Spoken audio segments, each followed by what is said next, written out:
വടക്കഞ്ചേരി ടൗണിലെ അനധികൃത പാർക്കിംഗുമായി ബന്ധപ്പെട്ട് പോലീസ് നടപടികൾ ആരംഭിച്ചു. ഇതിന്റെ ഭാഗമായി പോലീസ് നഗരത്തിലെ വ്യാപാര സ്ഥാപനങ്ങൾക്ക് മുൻപിലും പാതയോരങ്ങളിലും പാർക്ക് ചെയ്തിട്ട് പോയിട്ടുള്ള വാഹന ഉടമകൾക്ക് വിവരം നൽകാൻ സമീപത്തുള്ള വാഹന ഉടമകളോട് അറിയിച്ചിട്ടുണ്ട്. വരും ദിവസങ്ങളിൽ ഇത്തരത്തിൽ അനധികൃതമായി വാഹനം പാർക്ക് ചെയ്തിട്ടുണ്ടെങ്കിൽ വാഹന ഉടമകൾക്കെതിരെ കടുത്ത നടപടിയുണ്ടാകുമെന്നും ഫൈൻ ഈടാക്കുമെന്നും അറിയിച്ചിട്ടുണ്ട്. കൂടാതെ അടുത്ത ദിവസം തന്നെ പഞ്ചായത്ത് മുൻകൈയെടുത്ത നോ പാർക്കിംഗ് ബോർഡുകൾ കൂടുതൽ സ്ഥലങ്ങളിൽ സ്ഥാപിക്കാനും തീരുമാനിച്ചിട്ടുണ്ട്. ചെറുഷ്പം പരിസരം മുതൽ തങ്കം തിയേറ്റർ വരെയും കിഴക്കഞ്ചേരി റോഡിന്റെ വഴിയരികുകളിൽ പാർക്ക് ചെയ്തിരിക്കുന്ന വാഹന ഉടമകൾക്കാണ് പോലീസ് മുന്നറിയിപ്പുകൾ നൽകിയിരിക്കുന്നത്. പൊതുജനങ്ങളുടെയും വ്യാപാരികളുടെയും പൂർണ്ണ സഹകരണമുണ്ടെങ്കിൽ മാത്രമേ ടൗണിലെ അനധികൃത പാർക്കിങ്ങിലൂടെയുള്ള ഗതാഗതക്കുരുക്ക് ഒഴിവാക്കാൻ സാധ്യമാകൂ എന്ന് വടക്കഞ്ചേരി CI KP ബെന്നി പറഞ്ഞു.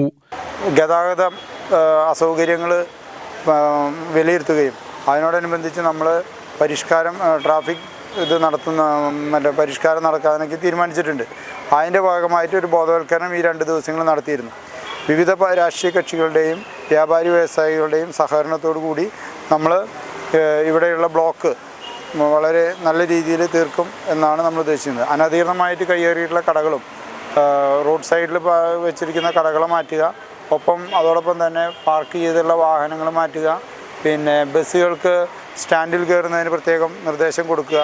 ഇതിൻ്റെ തെറ്റ് വരുത്തുന്ന സമയം അല്ലെങ്കിൽ ഇതിലേതെങ്കിലും വീഴ്ച വരുത്തുന്ന സമയം അവർക്കെതിരെ ശക്തമായ നടപടികൾ പോലീസിൻ്റെ ഭാഗത്തുനിന്ന് ഉണ്ടാവും. UTV news, Palakkad.